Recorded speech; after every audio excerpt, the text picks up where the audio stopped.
Edu পরিবারের পক্ষ থেকে তোমাদের স্বাগত জানাচ্ছি। আমি জাহিদা খাতুন। তোমরা সবাই কেমন আছো? আমার কথাটা স্পষ্ট শুনতে পাচ্ছ কিনা একটু এনশিওর করো আমাকে। ক্লাস করতে হবে প্লাস হোমওয়ার্ক এবং যেগুলো পড়া দিয়ে দেওয়া হয় এগুলো কিন্তু শিখতে হবে, বুঝছো?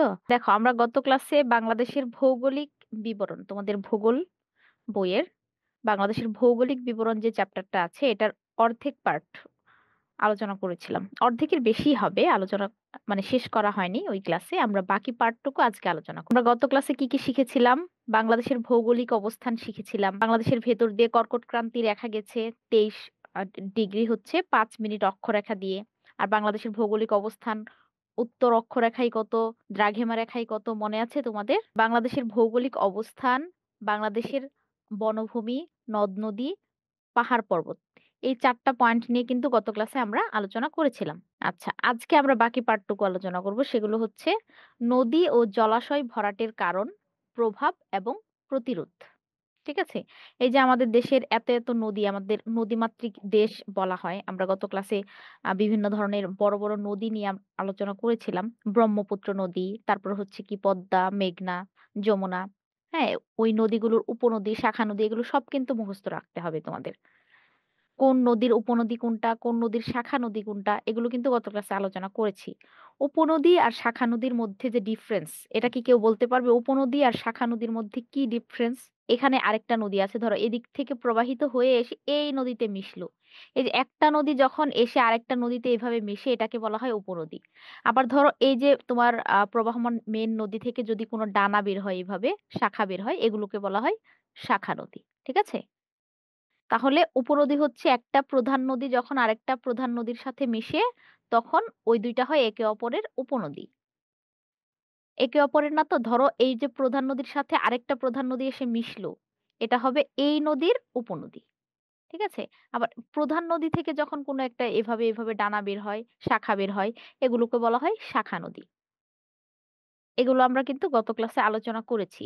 তারপর বলো তো, দেখি কতটুকু মনে আছে। বাংলাদেশের বনভূমি, বনাঞ্চলকে কয়টা ভাগে ভাগ করা হয়েছিল? তোমরা যখন যে পার্টের ক্লাস করবে তখন কিন্তু তার আগের ক্লাসটা একটু দেখে নিলে, রেকর্ড বা ওই লেকচার শিটটা একটু চোখ বুলিয়ে নিলে, তাহলে কিন্তু তোমাদের পড়ার মধ্যে একটা ফ্লো থাকবে। হ্যাঁ, না হলে হঠাৎ করে ক্লাস করতে আসলে আমার মনে থাকবে না যে কি পড়লাম, কি পড়াচ্ছেন। হ্যাঁ, এরকম।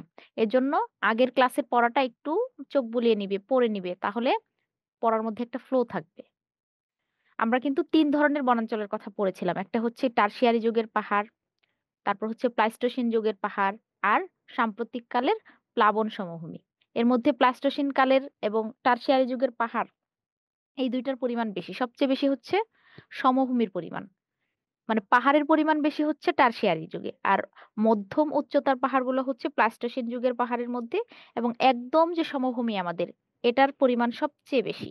আমাদের প্রায় ৮০% জায়গা হচ্ছে সমভূমি, ৮% হচ্ছে প্লাইস্টোসিন কালের প্লাবন সমভূমি, এবং ১২% হচ্ছে টারশিয়ারি যুগের পাহাড়। টারশিয়ারি যুগের পাহাড়গুলো কিন্তু আমাদের চট্টগ্রাম এবং সিলেট অঞ্চলে অবস্থিত, তাই না? আর টারশিয়ারি যুগের পাহাড়গুলোকে কিন্তু ২টা অঞ্চলে ভাগ করা হয়েছে। একটা হচ্ছে দক্ষিণ পূর্ব দিক, আর একটা হচ্ছে উত্তর পূর্ব দিক। উত্তর পূর্ব দিকে হচ্ছে সিলেট অঞ্চল, আর আমাদের দক্ষিণ পূর্ব দিকে কিন্তু চট্টগ্রাম অঞ্চল। এই সিলেট আর চট্টগ্রাম অঞ্চলের পাহাড়গুলোকে বলা হয় টারশিয়ারি যুগের পাহাড়। আর কুমিল্লা, তারপর হচ্ছে কি বগুড়া, এদিকে যে ছোট ছোট বনভূমিগুলো আছে, তাদেরকে আঞ্চলিক ভাষায় ওদেরকে বলা হয় টিলা। এগুলোর উচ্চতা ধরো মানে একদম কম, ১২ মিটার বা এর বেশি না, এরকম। আর একদম সমভূমি যেগুলো নদী বিধৌত অঞ্চল, হুম, এগুলো হচ্ছে সমভূমি অঞ্চল। এই পর্যন্ত আমরা মানে গত ক্লাসে পড়েছিলাম। আজকে পড়বো এই যে নদী, নদ নদী, এত নদী আছে আমাদের দেশে, এগুলো কেন ভরাট হয়ে যাচ্ছে, বা ভরাট হওয়ার ফলে আমাদের কি দেশে বা আমাদের পরিবেশের উপর কি প্রভাব পড়ছে, এবং এটা প্রতিরোধের উপায় কি। ঠিক আছে? এখন দেখো, আমাদের দেশের কিন্তু সমগ্র ভূমি পলিমাটি দ্বারা গঠিত। পলিমাটিগুলা কি? পলিমাটি হচ্ছে এক ধরনের কাদামাটি। যে বন্যার সময় আমাদের কিন্তু মাটির উপর কি পড়ে? পলিমাটি জমা হয়। পানির সাথে উজান থেকে বেয়ে আসা যে বন্যার পানিগুলো আসে, এগুলোর সাথে কিন্তু পলিমাটি আসে, প্রচুর পরিমাণে কাদা আসে। এই কাদাগুলো পানি যখন স্থির থাকে বা বয়ে যায়, বন্যার পানি তো খুব মানে এত বেশি স্রোতের মতো করে যায় না। এখানে তোমার পানিটা কয়েকদিন স্থির থাকে। এই স্থির থাকার ফলে ওই যে পানির সাথে উজান থেকে ভেসে আসা যে পলি মাটিগুলা, এগুলো মাটিতে পড়ে কি হয়? মাটিটা উর্বর হয়। এগুলো কিন্তু সবই হচ্ছে পলি মাটি। আর যে বছর বন্যা হয় সে বছর কিন্তু এই পলি মাটির কারণেই ফসল ভালো হয়। গুলো মানে বন্যার উপকারও আছে আবার ক্ষতিও আছে। অবশ্য ক্ষতি বেশি কিন্তু মাঝে, মাঝে বন্যা হলে কি হয় আমাদের জমিগুলো উর্বর হয়। আর যদি বন্যা কোনদিন না হতো তাহলে কিন্তু আমাদের মাটিগুলো একসময় আ তাদের যে ফসল উৎপাদন ক্ষমতা এটা হারিয়ে ফেলত। তাহলে আমাদের দেশের তোমাদের প্রশ্ন আসবে যে আমাদের দেশের ভূমিগুলো কি দ্বারা গঠিত? এগুলো হচ্ছে পলি মাটি দ্বারা গঠিত। পলি মাটি মানে এক ধরনের কাদামাটি দ্বারা গঠিত। পলি মাটির বৈশিষ্ট্য কি? এগুলো হচ্ছে এগুলো যদি পানির সংস্পর্শে আসে তাহলে সহজেই দ্রবণে পরিণত হয়। মানে পানির সাথে একদম মিশে যায়। মিশে একদম কাদা হয়ে একদম পানির সাথে পানি ঘোলা পানি দেখি না আমরা? ঘোলা পানির মধ্যে কিন্তু ওই পলি মাটির মিশ্রণ করা থাকে। সেজন্য ওই পানিগুলোকে ঘোলা দেখায়। মানে এমনভাবে মিশে বোঝার উপায় নেই যে এখানে আলাদা করে কাদা আছে। কিন্তু পানিটা স্থির হয়ে থাকলে আস্তে, আস্তে ওগুলো নিচে কাদা আকারে জমা হয়। আমাদের দেশে দেখো বর্ষাকালে কি হয় উত্তর-পূর্ব দিকে, আমাদের দেশের একদম উত্তর-পূর্ব দিক কোথায় বলতো? উত্তর-পূর্ব দিক হচ্ছে সিলেট অঞ্চল যে আমাদের দেশের একদম উজানে। আমাদের দেশ কিন্তু উত্তর দিকে উজান। মানে উত্তর দিকে উঁচু, আস্তে, আস্তে দক্ষিণ দিকে ঢালু হয়ে গেছে। এইজন্য দেখবা তোমরা যে সবসময় নদীর পানি উত্তর থেকে দক্ষিণ দিকে প্রবাহিত হয়। সবসময়। কারণ কি? কারণ আমাদের দেশ হচ্ছে উত্তর দিক থেকে দক্ষিণ দিকে ঢালু।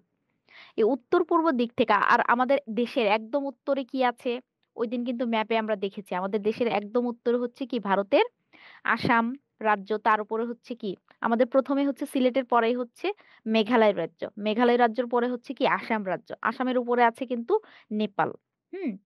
নেপাল, ভুটান এগুলো কিন্তু ভারতের পরেই। এগুলো হচ্ছে আমাদের উজানের দেশ। মানে আমাদের দেশ থেকে এই দেশগুলোর অবস্থান হচ্ছে একদম উত্তরে। তার উপরে তার আরো উত্তর দিকে হচ্ছে চীন দেশ।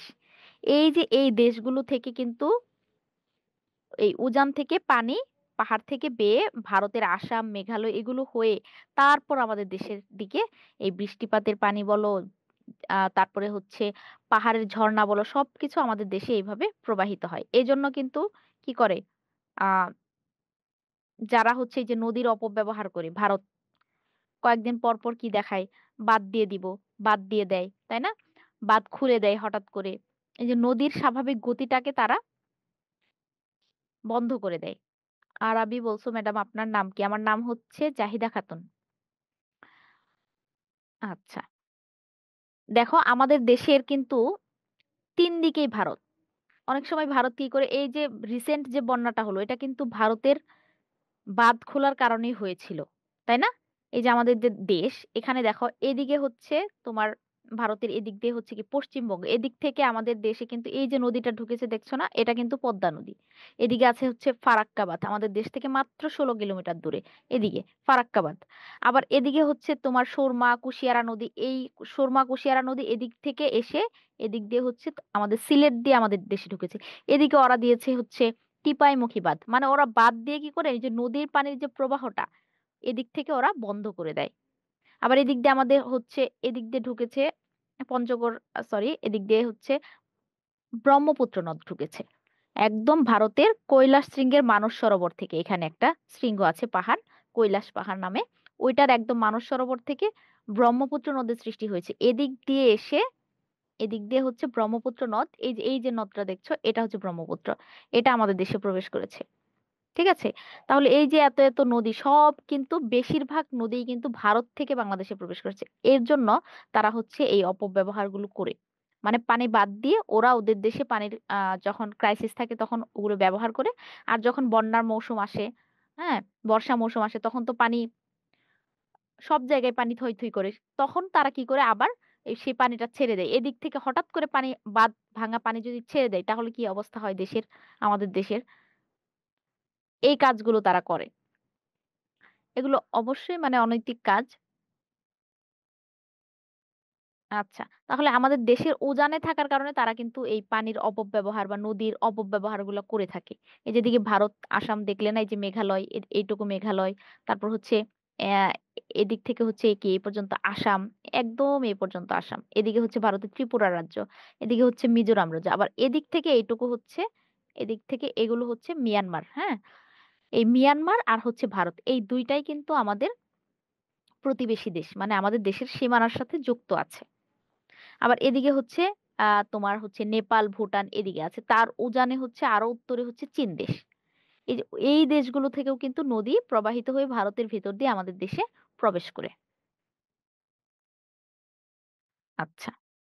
তাহলে এই যে নদীর পানিগুলো দেখো আমরা মেঘ যে দেখি, মেঘ কিন্তু উত্তর দিকে যায়। উত্তর দিকে গিয়ে একদম হচ্ছে হিমালয় পর্বতে বা আরো যে উঁচু, উঁচু পাহাড়গুলো আছে সেখানে কিন্তু মেঘগুলো গিয়ে কি হয়?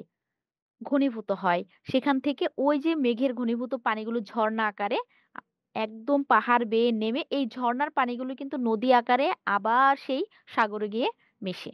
ঠিক আছে? উজান থেকে নেমে একদম ঢালুর দিকে গিয়ে একদম হচ্ছে বঙ্গোপসাগরে এসে মিলিত হয়। এই যে বর্ষাকালে পানিটার স্রোত কিন্তু বেশি থাকে, হ্যাঁ? উজান থেকে আসা খরস্রোতা নদীগুলো, উজান থেকে খরস্রোতা নদীটা তাহলে কিভাবে সৃষ্টি হয়? পাহাড় থেকে। পাহাড়ের যে ঝর্ণা ধারগুলো আছে, এই ঝর্ণার পানিগুলোই আস্তে, আস্তে যেদিক দিয়ে যায় সেদিক দিয়ে মাটি ক্ষয় হয়। ক্ষয় হয়ে কি নদী ভাঙন তৈরি হয়। ভেঙে এই যে নদীগুলা সৃষ্টি হয়েছে এভাবে। ঠিক আছে? তাহলে পাহাড় থেকে এই নদীগুলো পলি বয়ে নিয়ে আসে এবং নদীর তীরে ভাঙনের সৃষ্টি করে। কারণ পানিটা যেদিক দিয়ে যাবে, অনেক স্রোত বহা যদি পানি ওদিক দিয়ে যায়, যেদিক দিয়ে যাবে সেদিক দিয়েই কিন্তু একটা মানে গর্তের মতো সৃষ্টি হয়ে যায়। ওই যে খাদ সৃষ্টি হয়, ওই খাদগুলি কিন্তু পরবর্তীতে নদী হিসেবে বিবেচিত হয়। ঠিক আছে? আচ্ছা এই নদীগুলোর যে স্রোতের গতি, এগুলো আস্তে, আস্তে কি হয়? যখন ১ম পাহাড় থেকে নামে দেখো ঝরনার কত গতি থাকে, তাই না? আস্তে, আস্তে যখন যত দূরে যায় আস্তে, আস্তে এই নদীর স্রোতের গতিটা কমতে থাকে এবং নদীগুলো একদম তলদেশে কি হয়? পলি সঞ্চিত হয়। কারণ কাদা আসতে কি হয়? নদীর যে নিচের যে ভূমিটা এটা আস্তে, আস্তে ভরে যায়। নদীর যে তোমার নাব্যতাটা এটা কমে যায়। তখন এই নদীর পানির গতিটা কমে যায়। তখন নদীটা ভরাট হওয়ার কারণে ক্রমে নাব্যতা মানে হচ্ছে গভীরতা। অনেক পলি যদি আসে, মাটি যদি আসে পানির সাথে, এই মাটিগুলো যদি নদীর তলদেশে জমা হতে থাকে, সেক্ষেত্রে কিন্তু নদীর নাব্যতা হ্রাস পায়। এজন্য কিন্তু নদী থেকে এই যে বালি উত্তোলন করা হয়, এই বালি উত্তোলনের ফলে কিন্তু নাব্যতা বৃদ্ধি পায়। মানে তখন মনে করো একটা নদী দিয়ে একটা বড় লঞ্চ চলতে পারছে না। তখন কিন্তু নদীটা খনন করা হয়। যাতে নদীটার নাব্যতা বা গভীরতা বৃদ্ধি পায়।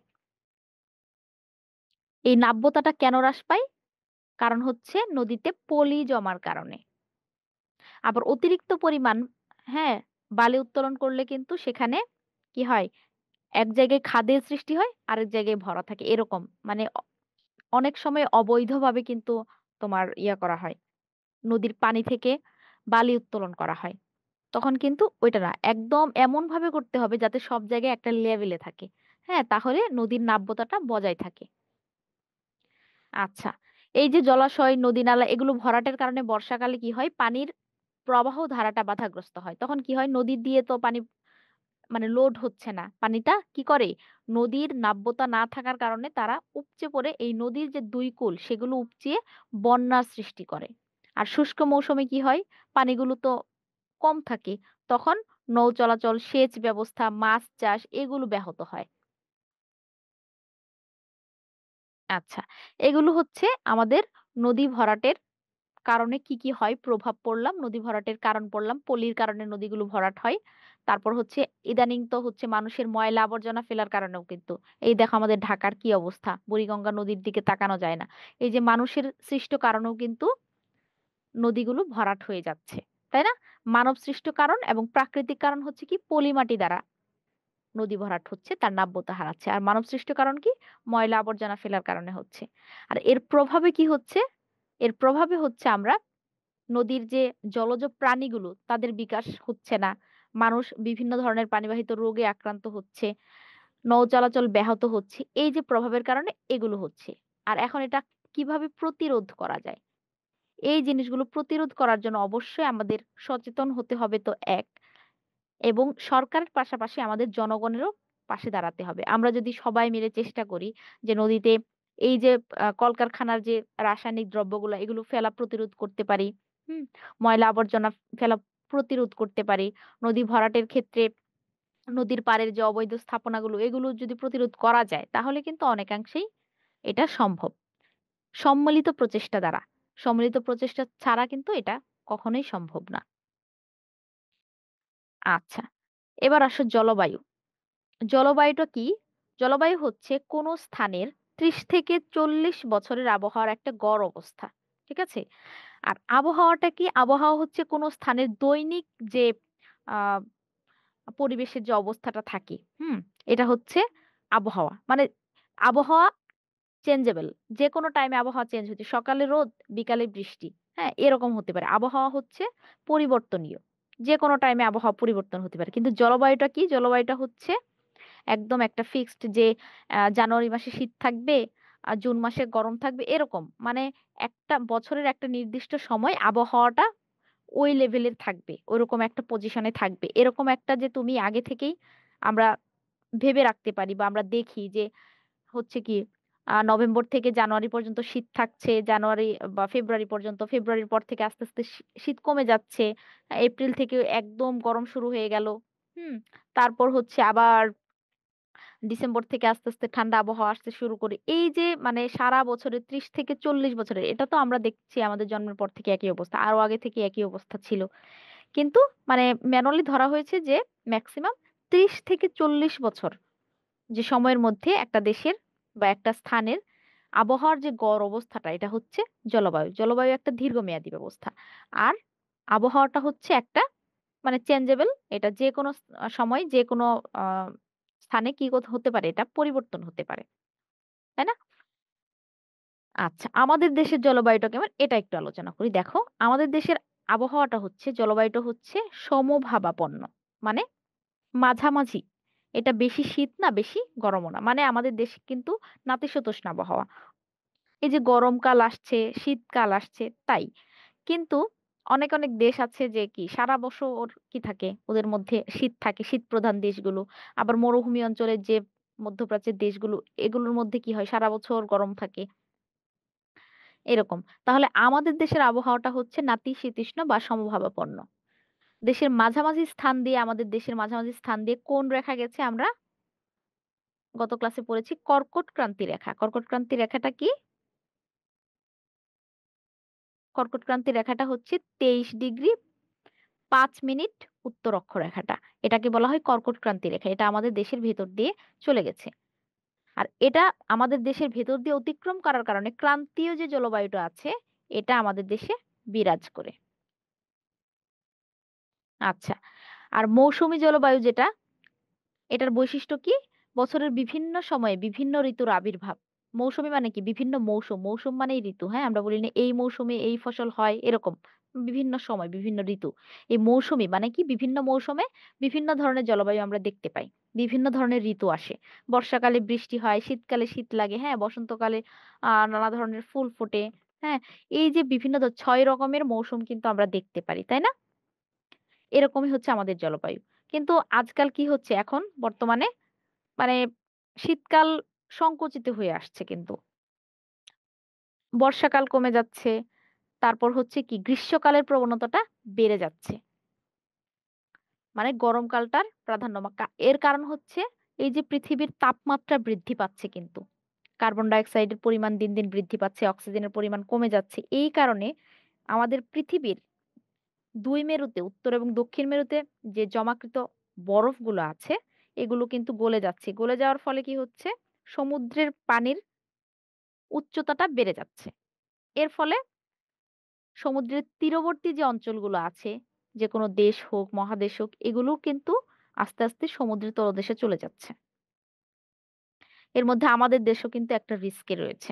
মালদ্বীপ, হুম? মালদ্বীপ দেখা যাবে যে একসময় পানির নিচেই চলে যাবে পুরোটাই। এজন্য এই সতর্কতার জন্য কিন্তু মালদ্বীপ কি করেছিল জানো? ওরা হচ্ছে পানির নিচে মিটিং করেছিল। মানে কয়েকটা দেশের প্রধানদের নিয়ে তারা পানির নিচে সভা করেছিল। এই প্রতিবাদে যে আমরা তো একসময় পানির নিচে তলিয়ে যাব। এজন্য তারা হচ্ছে একটা প্ল্যান করেছে যে আ অন্য দেশে তাদের সবাইকে নিয়ে একটা স্থানান্তরের ব্যবস্থা, অন্য দেশে জমি কিনে। এরকম একটা প্ল্যান তাদের আছে। কারণ ভবিষ্যতে ওই দেশটা যে পানির নিচে তলিয়ে যাবে এরকম একটা সম্ভাবনা দেখা যাচ্ছে। আচ্ছা, দেখো কোন সময় শীত প্রধান আবার কোন, কোন দেশ কি গ্রীষ্ম প্রধান এটা তো আমরা দেখলাম। উষ্ণ এবং আর্দ্র গ্রীষ্মকাল এবং শুষ্ক যে শীতকাল, দেখো শীতকাল কিন্তু শুষ্ক থাকে। শীতকালে আমাদের দেশে বৃষ্টিপাত হয় না বললেই চলে। আর তখন আমাদের দেশের তাপমাত্রা কেমন থাকে শীতকালে? গড় তাপমাত্রা, আচ্ছা শীতকালেটা দেওয়া নেই এখানে। বর্ষাকালের যে গড় তাপমাত্রা 26.01 ডিগ্রি সেলসিয়াস এবং গড় বৃষ্টিপাত হচ্ছে 203 সেন্টিমিটার। এটা মনে রাখবে যে আমাদের দেশে বর্ষাকালে বৃষ্টিপাতের গড় সংখ্যা কত? বৃষ্টিপাত হয় হচ্ছে 203 সেন্টিমিটার। ঠিক আছে। আর আমাদের দেশের সবচেয়ে বেশি আহ বৃষ্টিপাত হয় হচ্ছে সিলেট অঞ্চলে। ঠিক আছে। সিলেটের লালখান নামে একটা জায়গা আছে, সেই অঞ্চলে বৃষ্টিপাত বেশি হয়। আচ্ছা, তাহলে আমাদের দেশে যে মৌসুমী জলবায়ুকে তাদের যে বায়ু প্রবাহ, বৃষ্টিপাত, হ্যাঁ, তাপমাত্রা এগুলোর ভিত্তিতে আমাদের দেশের ঋতুকে প্রধান ৩টা ভাগে ভাগ করা হয়েছে। আমরা জানি ৬টা ঋতু, কিন্তু এই যে আবহাওয়ার অবস্থা, হ্যাঁ, বৃষ্টিপাতের অবস্থা, তাপমাত্রার অবস্থা এর উপর ভিত্তি করে আমাদের দেশের ঋতুগুলোকে প্রধান ৩টা ভাগে ভাগ করা হয়েছে। গ্রীষ্ম, বর্ষা এবং শীত। ঠিক আছে? এখান থেকে কি তাহলে বসন্তকাল বাদ পড়েছে, তাই না? সুন্দর ঋতুটা বাদ পড়েছে। কারণ এখানে ভাগ করা হয়েছে মূলত বৃষ্টিপাত, তাপমাত্রা এবং বায়ু প্রবাহের উপর ভিত্তি করে। গ্রীষ্মকালে তাপমাত্রাটা বেশি থাকে, বর্ষাকালে একটু কমে, শীতকালে একদম কম থাকে, তাই না? এরকম। আর ৩ রকম ঋতুতে ৩ রকমের আবহাওয়া থাকে। দেখো গ্রীষ্মকালে প্রচন্ড রোদ এরকম থাকে। বর্ষাকালে কি বৃষ্টি, ঝড় এগুলো। শীতকালে কি কুয়াশায় একদম চারপাশ বন্ধ হয়ে থাকা এরকম। মানে ৩ রকম ঋতু দেখো ছবিতেই দেখতে পাচ্ছি আমরা ৩ রকম ঋতুতে ৩ রকম অবস্থা পরিবেশের। তাই না? আচ্ছা, এখন দেখি গ্রীষ্মকালে আমাদের দেশের অবস্থাটা কেমন থাকে। আচ্ছা, গ্রীষ্মকাল শুরু হয় কোন মাস থেকে এবং শেষ হয় কোন মাসে? বাংলা এবং ইংরেজি ২ তারিখই তোমাদের কিন্তু মনে রাখতে হবে। দেখো, এখন মার্চ মাস থেকে মে মাস পর্যন্ত হচ্ছে আমাদের দেশে গ্রীষ্মকাল। তার মানে এখন কি কাল চলছে? এখন কিন্তু গ্রীষ্মকাল চলছে। তাই না? ইংলিশ ক্যালেন্ডার অনুযায়ী। আর বাংলায় গ্রীষ্মকাল হচ্ছে ফাল্গুন থেকে জ্যৈষ্ঠ। ওই যে ৩ ভাগ যে করলাম না? এই ৩ ভাগ অনুযায়ী, এই ৩ ভাগ। ওই ৬ ঋতু অনুযায়ী, ৬ ঋতুটা তো আমরা জানি ২ মাস করে, ২ মাস করে। তাই না? এই যে ৩ মাসে ভাগ করা হয়েছে ৩ টা ঋতুতে, এই ৩ ঋতু অনুযায়ী হচ্ছে ফাল্গুন থেকে জ্যৈষ্ঠ মাসকে ফেলা হয়েছে গ্রীষ্মকাল হিসেবে। এটা ইংরেজি মাসে হচ্ছে মার্চ থেকে মে মাস। মনে রাখতে হবে কিন্তু। আচ্ছা, এই সময় কেমন থাকে পরিবেশ? সূর্য কর্কটক্রান্তির রেখার উপরে থাকে এবং লম্বভাবে কিরণ দেয়। ফলে কিন্তু আমাদের দেশে কি তাপমাত্রাটা বেশি থাকে এবং তাপমাত্রা ক্রমশ বৃদ্ধি পেতে থাকে। আচ্ছা। তারপরে দেখো তাপমাত্রাটা কেমন থাকে? আমাদের দেশের সবচেয়ে উষ্ণতম ঋতু হচ্ছে গ্রীষ্মকাল। তোমাদের প্রশ্ন আসতে পারে যে আমাদের দেশের সবচেয়ে উষ্ণতম ঋতু কোনটি? সেটা হচ্ছে গ্রীষ্মকাল। আর এই সময় সর্বোচ্চ তাপমাত্রা ৩৪ ডিগ্রি সেলসিয়াস থাকে। এখন তো আরো বেশি। এখন প্রায় ৪০ ডিগ্রি সেলসিয়াস পর্যন্ত হয়ে যায় তাপমাত্রা। দিন দিন তাপমাত্রা বৃদ্ধি পাচ্ছে। আর সর্বনিম্ন তাপমাত্রা থাকে হচ্ছে ২১ ডিগ্রি সেলসিয়াস। এটা তোমার বইয়ে কিন্তু ইদানিং আরো বেড়েছে। সর্বনিম্ন তাপমাত্রা ২১ হলোতে মানে শীত হয়ে গেল। তাই না? এখন আরো বেশি থাকে। তাহলে গড় হিসেবে আমরা যদি গড় করি এপ্রিল মাসে আমাদের সর্বোচ্চ তাপমাত্রা থাকে হচ্ছে ২৮ ডিগ্রি সেলসিয়াস। এটা ২৮ হবে, হ্যাঁ? শূন্যটা একটু উপরে হবে। এটা হবে ২৮ ডিগ্রি সেলসিয়াস। তাহলে যদি তোমাদের প্রশ্ন আসে যে গ্রীষ্মকালে আমাদের দেশে সর্বোচ্চ তাপমাত্রা কত ডিগ্রি সেলসিয়াস থাকে? সেটা হচ্ছে ৩৪ ডিগ্রি সেলসিয়াস। আর সর্বনিম্ন তাপমাত্রা থাকে ২১ ডিগ্রি সেলসিয়াস। বইয়ে যা আছে তাই দিতে হবে। এবং সর্বোচ্চ বেশি থাকে তাপমাত্রা কোন মাসে? সেটা হচ্ছে এপ্রিল মাসে। তাহলে সবচেয়ে উষ্ণতম মাস হচ্ছে এপ্রিল মাস। এ সময় কি হয় দেখো সমুদ্র উপকূল থেকে আমাদের দেশের ভেতরে অভ্যন্তরভাগে মানে ভেতরে তাপমাত্রা ক্রমশ বৃদ্ধি পেতে থাকে। এটা হচ্ছে গ্রীষ্মকালে। তাহলে কোন কোন জিনিসগুলো ভালো করে মনে রাখবে? গ্রীষ্মকাল কোন মাস থেকে কোন মাস পর্যন্ত? মার্চ থেকে মে মাস পর্যন্ত। আর বাংলায় হচ্ছে ফাল্গুন থেকে জ্যৈষ্ঠ মাস। তাপমাত্রা সবচেয়ে বেশি থাকে এপ্রিল মাসে, সর্বোচ্চ তাপমাত্রা ৩৪ ডিগ্রি সেলসিয়াস আর সর্বনিম্ন ২১ ডিগ্রি সেলসিয়াস। আর সবচেয়ে উষ্ণতম মাস হচ্ছে এপ্রিল। গেল। দেখো এখন বৃষ্টিপাত। বৃষ্টিপাত কেমন হয় দেখো। গ্রীষ্মকালে কিন্তু কালবৈশাখী ঝড় হয়, যে ইদানিং কিন্তু ঝড় বৃষ্টি হচ্ছে, বজ্রপাতটা কিন্তু বেশি হচ্ছে আমাদের দেশে এখন। কালবৈশাখী ঝড় গ্রীষ্মকালীন আবহাওয়ার একটা অন্যতম বৈশিষ্ট্য। তার তোমাদের প্রশ্ন আসতে পারে যে গ্রীষ্মকালীন আবহাওয়ার একটা অন্যতম বৈশিষ্ট্য কি? কালবৈশাখী ঝড়, তাই না? বৈশাখ মাসে কি হয়? কালবৈশাখী ঝড় হয়। এই যে কাল বৈশাখী কেন নাম দেয়া হয়েছে? কারণ এটা বৈশাখ মাসে হয়। আচ্ছা, এই ঝড় কি হয়? বিদ্যুৎ সহ কিন্তু প্রবল বেগে আসে আমাদের দেশে, মার্চ থেকে এপ্রিল মাসে প্রবাহিত হয়। এই যে এই সময়টা যাচ্ছে কিন্তু এখন। আচ্ছা, তারপর দেখো বাংলাদেশে বৃষ্টিপাতের শতকরা প্রায় 20 ভাগ হয় গ্রীষ্মকালে। আর বাকি 80% বা 70% হয় হচ্ছে বর্ষাকালে। আর 10 ভাগ সারা বছর বিভিন্ন সময় হয়ে থাকে। এই সময় গড় বৃষ্টিপাতের পরিমাণ থাকে 51 সেন্টিমিটার। এমনিতেই যদি আসে প্রশ্ন যে বাংলাদেশের বৃষ্টিপাতের গড় পরিমাণ হচ্ছে 203 সেন্টিমিটার, কিন্তু যদি স্পেসিফিক ভাবে বলে যে গ্রীষ্মকালে আমাদের দেশের গড় বৃষ্টিপাতের পরিমাণ কত থাকে, তখন হবে 51 সেন্টিমিটার। দুইটা কিন্তু দুই ধরনের প্রশ্ন। একটা হচ্ছে গ্রীষ্মকালের কথা বলা থাকলে সেক্ষেত্রে 51, আর যদি শুধু বলা থাকে যে বাংলাদেশের গড় বৃষ্টিপাতের পরিমাণ কত, তখন হবে 203 সেন্টিমিটার। ঠিক আছে? আচ্ছা, এবার আসো বায়ু প্রবাহ কেমন থাকে গ্রীষ্মকালে, এটা একটু দেখি। দেখো গ্রীষ্মকালে উত্তর গোলার্ধে সূর্যের উত্তরায়ণের জন্য বায়ুচাপের পরিবর্তন ঘটে। কিভাবে? এই সময় কি হয়? বাংলাদেশের দক্ষিণ দিক থেকে আগত উষ্ণ এবং আর্দ্র বায়ুপ্রবাহ অধিক উত্তাপের প্রভাবে উপরে উঠে যায়। দেখো, সমুদ্রপৃষ্ঠের তাপমাত্রা বৃদ্ধি পেলে সেখানকার গরম বায়ু, হ্যাঁ, বায়ুটা যদি গরম হয় সেটা কিন্তু উপরের দিকে উঠে যায়। আর একটা জায়গা থেকে যদি বাতাস সরে যায়, ওই ওই জায়গাটা নিশ্চয়ই ফাঁকা থাকবে না। আবার ভারী বায়ু যেগুলো আছে ঠান্ডা, এগুলো এসে কিন্তু ওই বায়ুশূন্য জায়গাটা পূরণ করবে, তাই না? যখন এই যে তোমার উষ্ণ আবহাওয়ার কারণে সমুদ্রপৃষ্ঠের তাপমাত্রা বেড়ে যায়, তখন সমুদ্রপৃষ্ঠের যে আবহাওয়াটা গরম হয়ে যায়, গরম হলে সে বায়ুটা কিন্তু পাতলা হয়ে যায়। পাতলা হয়ে গেলে ওটা উপরের দিকে উঠে যায় এবং উপরে যে ভারী বায়ু সেটা কিন্তু নিচের দিকে নেমে আসে। এই যে নেমে আসার কারণে একটা নিম্নচাপের সৃষ্টি হয়। তাই না? এই নিম্নচাপের ফলেই কিন্তু কি হয়? বিভিন্ন ধরনের যে জলোচ্ছ্বাস, সাইক্লোন, বায়ুর মধ্যে সমুদ্রের মধ্যে যে চাপ পড়ে, চাপের কারণে কিন্তু এই যে পানিটা নিচ থেকে উপরের দিকে ফেঁপে ওঠে, ফুলে ওঠে। তখনই কিন্তু জলোচ্ছ্বাস, ঝড় এগুলো সৃষ্টি হয়। ঠিক আছে? এগুলো দেখো, এই সময় বাংলাদেশের দক্ষিণ দিক থেকে আগত উষ্ণ ও আর্দ্র জলবায়ু অধিক উত্তাপের কারণে কি হয়? উপরে উঠে যায় এবং উত্তর পশ্চিম দিকে থেকে শীতল বায়ু যেগুলো আছে, শুষ্ক ঠান্ডা, এগুলো বায়ু প্রবাহের সঙ্গে সঙ্গে দুইটার মধ্যে সংঘর্ষ হয়। এই সংঘর্ষ হওয়ার কারণে কিন্তু যে ঠান্ডা বায়ু গরম বায়ু সংঘর্ষ হয়, কিন্তু একটা যাচ্ছে একটা আসছে উপর থেকে, তখনই কিন্তু কি হয়? বজ্র সহ ঝড় বৃষ্টি তৈরি হয়। ঠিক আছে?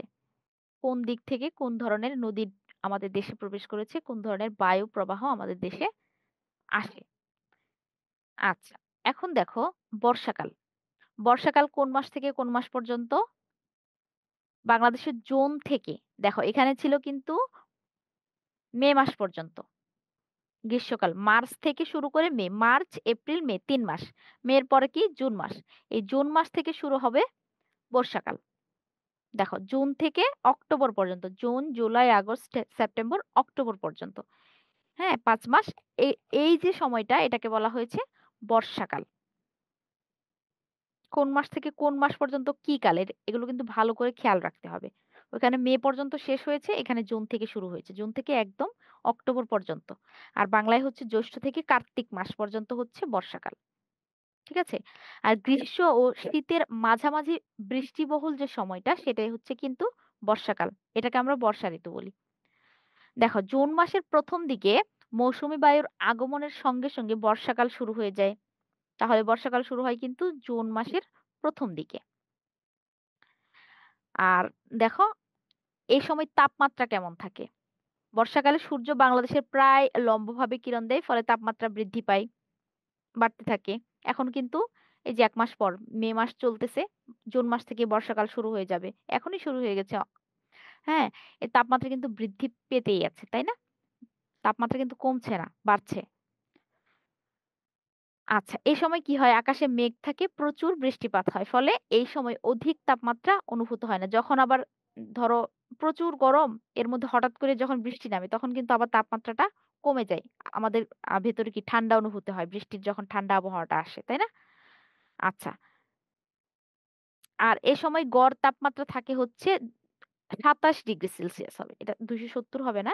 এটা ২৭ হবে, হ্যাঁ? এটা উপরে হবে শূন্যটা। ২৭°C। তাহলে কোন ঋতুতে কত ডিগ্রি সেলসিয়াস তাপমাত্রা থাকে? কোন ঋতু কোন মাস থেকে কোন মাস পর্যন্ত? কোন ঋতুর সময় আমাদের আবহাওয়ার অবস্থা কেমন থাকে? এইগুলো খেয়াল রেখে পড়তে হবে। আচ্ছা। তারপর আসো হচ্ছে বৃষ্টিপাত। বর্ষাকালে বৃষ্টিপাত বেশি হবে। দেখো, বর্ষাকালে আমাদের দেশের উপর দিয়ে যে প্রবাহিত হয় মৌসুমী বায়ু, হ্যাঁ? এটা কিন্তু ভারত মহাসাগর থেকে এবং বঙ্গোপসাগরের উপর দিয়ে এসে আসার সময় কি হয় প্রচুর পরিমাণ জলীয় বাষ্প সম্পন্ন থাকে বাতাসে। এই জলীয় বাষ্পটা কি হয়? শৈলোৎক্ষেপ প্রক্রিয়ায় বাংলাদেশের প্রচুর বৃষ্টিপাত ঘটায়। মানে একদম হচ্ছে শৈল মানে হচ্ছে কিন্তু পাহাড়, হ্যাঁ? একদম পাহাড়ের উপর দিয়ে আসে, অনেক উপর দিয়ে।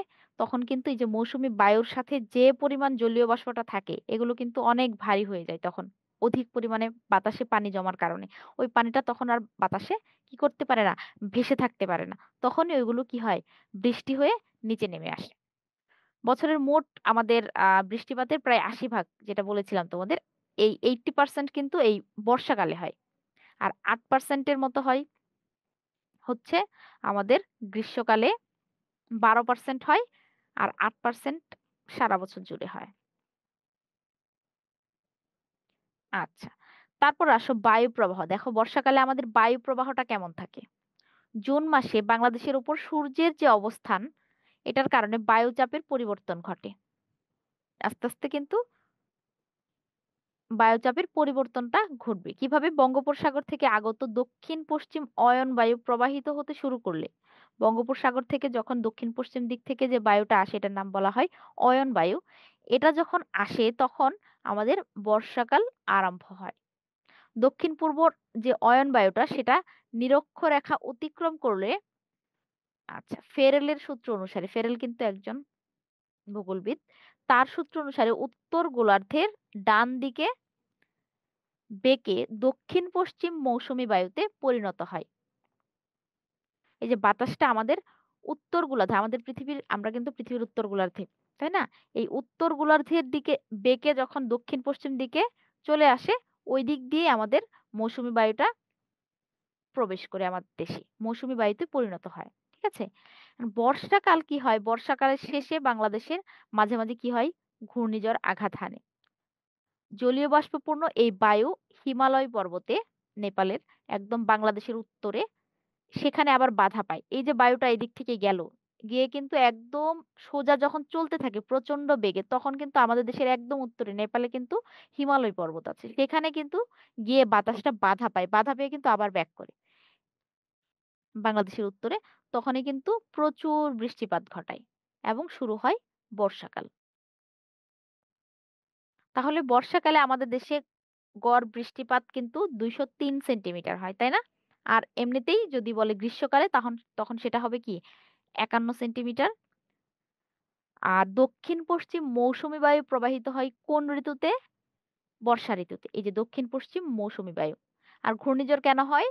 ওই যে আমাদের দেশের ভেতর দিয়ে যে মৌসুমী বায়ুটা প্রবাহিত হলো, সেগুলো কি হয়? আমাদের দেশের উত্তর গোলার্ধের ডান দিক থেকে বেঁকে দক্ষিণ-পশ্চিম দিকে গিয়ে সেখানে হিমালয় পর্বতে বাধাপ্রাপ্ত হয় এবং আমাদের দেশে কি হয়? ঘূর্ণিঝড় আঘাত হানে। ওই যে বাধাপ্রাপ্ত হয়ে বাতাসটা যখন আবার ব্যাক করে তখন কিন্তু ওই যে ঝড় আকারে ফিরে আসে। আচ্ছা। তারপর আসো শীতকাল। দেখো, শীতকালে আমাদের দেশে শীতকাল শুরু হয় হচ্ছে, দেখো এখানে শুরু করেছিলাম, শেষ করেছিলাম কখন? জুন থেকে অক্টোবর পর্যন্ত। গ্রীষ্মকাল ছিল মার্চ থেকে মে পর্যন্ত। মের পর হচ্ছে জুন, জুন থেকে অক্টোবর পর্যন্ত বর্ষাকাল। অক্টোবরের পর কি? নভেম্বর। এই যে নভেম্বর থেকে শুরু হবে শীতকাল। নভেম্বর থেকে একদম ফেব্রুয়ারি মাস পর্যন্ত। আর ফেব্রুয়ারির পরে আবার মার্চ, মার্চ থেকে আবার গ্রীষ্মকাল শুরু, তাই না? এবার মনে থাকবে। এই যে ফেব্রুয়ারি মাস পর্যন্ত হচ্ছে শীতকাল। আর বাংলায় হচ্ছে কার্তিক থেকে ফাল্গুন মাস পর্যন্ত শীতকাল। দেখো আমাদের দেশে কিন্তু সেপ্টেম্বর ও অক্টোবর মাসের পর তাপমাত্রা কমতে থাকে। এখন কিন্তু তাপমাত্রা বৃদ্ধি পাচ্ছে। এই জুন, জুলাই, আগস্ট এই যে শীতের আমরা কিন্তু এই গরমের মধ্যেই থাকবো, তাই না? সেপ্টেম্বর থেকে আস্তে, আস্তে তাপমাত্রাটা কমতে থাকবে। এই যে গরমের তীব্রতাটা কমতে থাকবে এবং নভেম্বর থেকে একদম পুরোদমে শীতকাল শুরু হয়ে যায়। জানুয়ারি মাসে তাপমাত্রা থাকে একদম সর্বনিম্ন। আবার এই শীতল আবহাওয়াটা কমতে থাকে ফেব্রুয়ারি মাস থেকে। আচ্ছা, এবার দেখো আমাদের দেশে শীতকালে তাপমাত্রা কত থাকে? সর্বোচ্চ তাপমাত্রা থাকে হচ্ছে এটা হবে ২৯ ডিগ্রি সেলসিয়াস। হ্যাঁ, ২৯০ হবে না। এটা ডিগ্রি হবে, উপরে হবে। ফোঁটাটা হবে একটু উপরে। ২৯০ হবে না। ঠিক আছে? তাহলে আমাদের সর্বোচ্চ তাপমাত্রা শীতকালে থাকে ২৯ ডিগ্রি সেলসিয়াস এবং সর্বনিম্ন থাকে ১১ ডিগ্রি সেলসিয়াস। তোমরা একটা ছক করবে যে কোন ঋতুতে তাপমাত্রা কত থাকে। ধরো এভাবে একটা ছক করলে আ এভাবে ৩ টা ধরো ছক করলে ৩ টা ঋতুর জন্য লিখলে হচ্ছে তাপমাত্রা। এখানে লিখলে তাপমাত্রা। তাপমাত্রা লিখার পর এখানে লিখলে হচ্ছে গ্রীষ্ম, এখানে লিখলে হচ্ছে শীত, এখানে লিখলে বর্ষা। যে গ্রীষ্মকালে থাকে কেমন, বর্ষাকালে থাকে কেমন, তাপমাত্রা কত ডিগ্রি সেলসিয়াস থাকে, শীতকালে কতটুকু থাকে লিখলে। তারপর হচ্ছে মাস লিখলে, মাসের নামগুলো লিখলে কোন ঋতুতে কোন, কোন মাস নেই, ইংরেজি মাস, বাংলা মাস। এভাবে একটা ছক তোমরা হোমওয়ার্ক করবে। ঠিক আছে? তাহলে মানে পুরো চ্যাপ্টারটা তোমাদের মাথায় থাকবে। একটা ছকের ভেতরেই থাকবে। আচ্ছা। দেখো তাহলে আমাদের সবচেয়ে শীতলতম মাস হচ্ছে জানুয়ারি। তাহলে বলো তো সবচেয়ে উষ্ণতম মাস কোনটা? আমরা পড়েছি কিন্তু। সবচেয়ে উষ্ণতম মাস কোনটা বলো তো? এবং এ মাসের গড় তাপমাত্রা থাকে ১৭.৭ ডিগ্রি সেলসিয়াস। একদম সর্বনিম্ন যে তাপমাত্রা এটা হচ্ছে ১৭.৭ ডিগ্রি সেলসিয়াস জানুয়ারি মাসে। আর তোমাদের বইয়ের হিসাব অনুযায়ী সর্বোচ্চ তাপমাত্রা থাকে ৩৪ ডিগ্রি সেলসিয়াস। এটা হচ্ছে এখানে আমাদের সর্বোচ্চ তাপমাত্রা হয় ৩৪ ডিগ্রি সেলসিয়াস এবং গড় হিসাবে থাকে হচ্ছে ২৮ ডিগ্রি। দেখো ২ রকমের প্রশ্ন। একটা হচ্ছে গড় তাপমাত্রা, আরেকটা হচ্ছে দেখো গড় হিসেবে হচ্ছে ২৮ ডিগ্রি সেলসিয়াস আর সর্বোচ্চ তাপমাত্রা ৩৪ ডিগ্রি সেলসিয়াস। আর শুধু যদি বলে যে গ্রীষ্মকালে সর্বনিম্ন কত তখন হবে ২১। আর জানুয়ারি মাসে মানে সর্বনিম্ন তাপমাত্রা শীতলতম মাস শীতকালে সর্বনিম্ন হচ্ছে ১৭, গ্রীষ্মকালে হচ্ছে ২১। আবার গ্রীষ্মকালে সর্বোচ্চ হচ্ছে ৩৪, সর্বনিম্ন ২১। শীতকালে সর্বোচ্চ ২৮, সর্বনিম্ন ১৭। ২৮ না ২৯, গড়ে ২৮ থাকে। ঠিক আছে? আর সর্বনিম্ন ১১ হয় কিন্তু গড়ে এ মাসের গড় তাপমাত্রা থাকে ১৭.৭ ডিগ্রি সেলসিয়াস। এগুলো ভালো করে খেয়াল রাখবে দেখো। ২৯ হচ্ছে শীতকালের সর্বোচ্চ, ১১ হচ্ছে শীতকালের সর্বনিম্ন। আর শীতকালের গড় হচ্ছে ১৭.৭। আর গ্রীষ্মকালের দিকে তাকালে সর্বোচ্চ ৩৪, সর্বনিম্ন সর্বোচ্চ ৩৪ আর সর্বনিম্ন হচ্ছে ২১। আর গড় হচ্ছে এই যে ২৮, এটা ২৮ হবে, হ্যাঁ? এগুলো মনে রাখতে হবে কিন্তু। রেসপন্স করতে হবে ক্লাসে, হুম? কালে বৃষ্টিপাত হয় না বললেই চলে। যদিও হয় মানে অল্প একদম দেখো মাত্র ১০ সেন্টিমিটার। আর এমনিতেই আমাদের দেশের বৃষ্টিপাতের পরিমাণ হচ্ছে কিন্তু ২০৩ সেন্টিমিটার বর্ষাকালে, তাই না? আর শীতকালে মাত্র ১০ সেন্টিমিটার। আর গ্রীষ্মকালে কিন্তু ৫১ সেন্টিমিটার আমরা পড়েছি। গ্রীষ্মকালের বৃষ্টিপাতের কথা বললে ৫১ হবে। বর্ষাকালের কথা বললে ২০৩ সেন্টিমিটারের মতো হয়। আর যদি বলি যে হচ্ছে শীতকালের কথা সেটা হচ্ছে মাত্র ১০ সেন্টিমিটার। আচ্ছা, কেন আমাদের দেশে শীতকালে বৃষ্টিপাত হয় না? তখন কি হয় দেখো, উত্তর-পূর্ব দিকের যে মৌসুমী বায়ু এই সময় আমাদের দেশের উপর দিকে প্রবাহিত হয়। উত্তর-পূর্ব দিক থেকে বায়ু আসলে সেখানে কিন্তু সাধারণত উপকূলীয় এবং পাহাড়ি এলাকায় সামান্য বৃষ্টিপাত হয়। আমাদের দেশে তেমন বৃষ্টিপাত হয় না। আমাদের দেশে বৃষ্টিপাত হয় কখন? ওই যে মৌসুমী বায়ু যখন অধিক পরিমাণ জলীয় বাষ্প সহ আমাদের দেশের উপর দিয়ে প্রবাহিত হয়, তখন আমাদের দেশে বর্ষাকালে প্রচুর পরিমাণে বৃষ্টিপাত হয়। আচ্ছা, বায়ু প্রবাহটা কেমন হয় দেখো। শীতকালে উত্তরে হাওয়া বলি না আমরা শীতের সময়, এই উত্তর-পূর্ব দিক থেকে একটা শীতল হাওয়া আসে। মৌসুমী বায়ু তখন বাংলাদেশের উপর দিয়ে প্রবাহিত হওয়ার ফলে এই শীতল হাওয়াটা প্রবাহিত হওয়ার ফলেই কিন্তু আমাদের দেশের মানুষ শীত অনুভব করে। এই যে হাওয়াটা এটার সামনে এটা কিন্তু অনেক মানে ঠান্ডা থাকে। আর গ্রীষ্মকালের কিন্তু আবহাওয়াটা কি থাকে? গরম থাকে। এই শীতল আবহাওয়ার কারণে কিন্তু আমরা শীত অনুভব করি। তাই না? সেখানে কিন্তু বাতাসের আর্দ্রতা কম থাকে এবং সর্বনিম্ন আর্দ্রতা থাকে। এখানে প্রায় ৩৬% পর্যন্ত আর্দ্রতা। দেখো বাংলাদেশের সারা বাংলাদেশ সর্বত্র হচ্ছে মৌসুমী বায়ু দ্বারা বৃষ্টিপাত ঘটে তখনই এখানে কি হয় বর্ষাকালীন সময়ে বৃষ্টিপাতের সঙ্গে প্রায়ই নিম্নচাপ হয়। এটা বর্ষাকালে কিন্তু নিম্নচাপগুলো হয়, ডিপ্রেশন বলা হয়। আর ঘূর্ণিঝড় এগুলো বর্ষাকালে হয়। মার্চ থেকে মে মাস পর্যন্ত তাহলে আমরা পড়লাম হচ্ছে গ্রীষ্মকাল। এপ্রিল হচ্ছে উষ্ণতম মাস। আর বাংলাদেশের প্রায় 1/5 বৃষ্টিপাত কোথায় হয়, কখন হয়? কালবৈশাখী দ্বারা সংগঠিত হয়। এই লাইনগুলো মনে রাখবে। এই ছিল তোমাদের অধ্যায়। দেখো তোমরা এই যে এইভাবে হোমওয়ার্কটা করবে। ঋতুভিত্তিক বিভিন্ন আ এখানে ফসল চাষ আছে। তোমরা বিভিন্ন ধরনের শুধু ফসলই লিখবে না যে কোন ঋতুতে কোন ধরনের ফসল হয় লিখলে, তাপমাত্রা লিখবে। এখানে আরেকটা ঘর করবে। এখানে লিখবে হচ্ছে ফসল। এখানে নাম লিখলে ধরো ফসল। হুম? এখানে লিখলে ফসল। ফসল লেখার পরে কোন ঋতুতে কি ধরনের ফসল হয় ৩ টা ঋতুর মধ্যে লিখলে। তারপরে ২য় লাইনে লিখবে হচ্ছে তাপমাত্রা। এখানে তাপমাত্রা কেমন হয় লিখবে। কত থাকে, এখানে কত থাকে, এখানে কত থাকে। সর্বোচ্চ সর্বনিম্ন ২ টাই লিখবে। তারপর হচ্ছে বৃষ্টিপাতের পরিমাণ। এখানে লিখবে বৃষ্টিপাতের পরিমাণ কোন ঋতুতে সর্বোচ্চ বৃষ্টিপাত কেমন থাকে, সর্বনিম্ন বৃষ্টিপাত কেমন থাকে এগুলো লিখবে। এই ছকটা এভাবে হোমওয়ার্ক করে সবাই পূরণ করবে। আহ আর কার কোনো প্রশ্ন আছে? এই ক্লাসের বিষয়ে কোন জায়গায় বোঝোনি বা হচ্ছে কোন জায়গাটা আবার পড়িয়ে দিলে ভালো হবে এরকম যদি থাকে বলতে পারো। ঠিক আছে, কারো কোনো কি প্রশ্ন নেই না? আমি তাহলে কোয়েশ্চেন করি তোমরা আনসার দাও। আমরা এতক্ষণ কি পড়লাম? বলো তো আমাদের দেশের ভূমি কি দ্বারা গঠিত? পলিমাটি দ্বারা গঠিত। পলিমাটি দ্বারা গঠিত। Thank you. কে বললে? তারপর বলো তো আমাদের দেশের কোন মাস থেকে কোন মাস পর্যন্ত হচ্ছে বর্ষাকাল? ইংরেজি মাসটা বলো। জুন ইংলিশ মাস। থেকে অক্টোবর। জুন থেকে অক্টোবর। অক্টোবর। Thank you. তারপর হচ্ছে শীতকাল নভেম্বর থেকে একদম জানুয়ারি পর্যন্ত হচ্ছে জানুয়ারি। হ্যাঁ, শীতকাল। তারপর হচ্ছে আবার মার্চ থেকে মে মাস পর্যন্ত হচ্ছে গ্রীষ্মকাল। গ্রীষ্মকালে সর্বোচ্চ তাপমাত্রা কত ডিগ্রি সেলসিয়াস থাকে?